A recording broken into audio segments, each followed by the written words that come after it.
ദൈവനാമത്തിന് മഹത്വമുണ്ടാകട്ടെ. Kaithakuzhi saint Thomas Marthoma ഇടവക യുവജന സഖ്യമായി നടത്തപ്പെടുന്ന 50 ദിവസത്തെ ലെന്റ് ഡിവോഷന്റെ 8ാമത്തെ ദിവസത്തിലേക്ക് ഏവർക്കും ദൈവനാമത്തിൽ സ്വാഗതം. ഇന്നത്തെ ലെന്റ് ഡിവോഷൻ ഒരു കഥയുമായി ബന്ധപ്പെടുത്തി പറയുവാനായിട്ട് ആഗ്രഹിക്കുന്നു. കഥ ഇപ്രകാരമാണ്. ഒരിക്കലൊരു ദേശത്ത് അതികഠിനമായ വേനൽ കാരണം അവിടുത്തെ ജനങ്ങളെല്ലാം അത്യധികം ദുഃഖത്തിലായിരുന്നു. ജലദൗർലഭ്യം ആ നാടിനെ വല്ലാതെ വലച്ചിരുന്നു. ഒരു മഴയ്ക്ക് വേണ്ടി അവർ കാത്തിരുന്നു. അങ്ങനെയിരിക്കെ ആ നാട്ടിലെ ഇടവക ഒന്നിച്ച് ഒരു മഴയ്ക്ക് വേണ്ടി പ്രാർത്ഥിക്കുവാനായിട്ട് പള്ളിയിൽ ഒന്നിച്ചുകൂടി ഉപവസിച്ച് ഒരു ദിവസം പ്രാർത്ഥിക്കുവാനായിട്ട് തീരുമാനിച്ചു.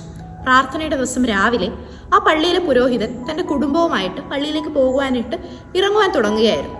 ആ സമയം ആ വീട്ടിലെ ഇളയ മകൾ ഇറങ്ങുവാനായിട്ട് ഒരല്പം താമസിച്ചു. കാര്യം തിരക്കിയപ്പോൾ അവൾ തൻ്റെ കുട അന്വേഷിച്ച് അല്പം താമസിച്ചതാണെന്ന് മനസ്സിലായി. ഇടവക ജനങ്ങളൊക്കെ ആ മകളെ കളിയാക്കിക്കൊണ്ട് പറഞ്ഞു, മഴയില്ലാത്ത ഈ അവസ്ഥയിൽ കുട തിരഞ്ഞു പോയത് തീർത്തും വിഡ്ഢിത്തമാണെന്നൊക്കെ പറഞ്ഞ് അവളെ പരിഹസിച്ചു. അവൾ മറുപടി ഒന്നും പറഞ്ഞില്ല. പ്രാർത്ഥനായോഗം ആരംഭിച്ചു.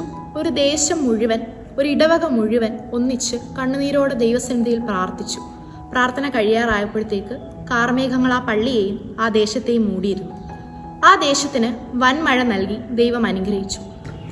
മഴ കഠിനമായപ്പോൾ പള്ളിക്ക് വെളിയിലേക്ക് ഇറങ്ങാൻ സാധിക്കാതെ ജനങ്ങൾ വലഞ്ഞു. എന്നാൽ ഈ കൊച്ചു പെൺകുട്ടി തൻ്റെ കയ്യിൽ സൂക്ഷിച്ചിരുന്ന കുടം നിവർത്തിക്കൊണ്ട് പറഞ്ഞു, നിങ്ങൾ എല്ലാവരും മഴ ലഭിക്കുവാൻ വേണ്ടി പ്രാർത്ഥിച്ചു, പക്ഷെ ഞാൻ മഴ ലഭിക്കുമെന്ന് വിശ്വസിച്ചുകൊണ്ടാണ് ഈ കുട കയ്യിൽ കരുതിയത്. പലപ്പോഴും നാമും ഇങ്ങനെയാണ്. ജീവിതത്തിൽ പ്രാർത്ഥിക്കുവാനായിട്ട് പല കാര്യങ്ങളും ദൈവസന്നിധിയിൽ വെക്കുമ്പോൾ അതൊന്നും ലഭിക്കുമെന്ന ഒരു ഉറപ്പോ നിശ്ചയമോ നമുക്ക് ഉണ്ടാകാറില്ല. വിശുദ്ധ മത്തായി എഴുതിയ സുവിശേഷം 21-ാം അധ്യായം 22-ാം വാക്യം ഇപ്രകാരം നമ്മളെ ഓർമ്മിപ്പിക്കുന്നുണ്ട്.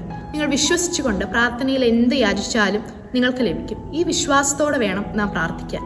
ഈ നോമ്പുകാലവും അതുതന്നെയാണ് നമ്മെ ഓർമ്മിപ്പിക്കുന്നത്. പ്രാർത്ഥിക്കുമ്പോൾ കേവലം ജൽപ്പനമായി പോകാതെ നമ്മൾ പ്രാർത്ഥിക്കുന്ന കാര്യങ്ങൾ നമുക്ക് ലഭിക്കുമെന്ന ഒരു ശുഭാപ്തി വിശ്വാസത്തിലും ഒരു ഉറപ്പിലും നിശ്ചയത്തിലും വേണം നാം നമ്മുടെ പ്രാർത്ഥനാ വിഷയങ്ങൾ ദൈവസന്നിധിയിൽ വയ്ക്കുവാനായിട്ട്. അപ്രകാരം ഈ നോമ്പുകാലം ഒരു രൂപാന്തരത്തിൻ്റെ, ഒരു പുതുക്കത്തിൻ്റെ അനുഭവമായി തീരട്ടെ എന്ന് ആശംസിച്ചുകൊണ്ട് നിർത്തുന്നു. ദൈവം നമ്മെ അനുഗ്രഹിക്കട്ടെ.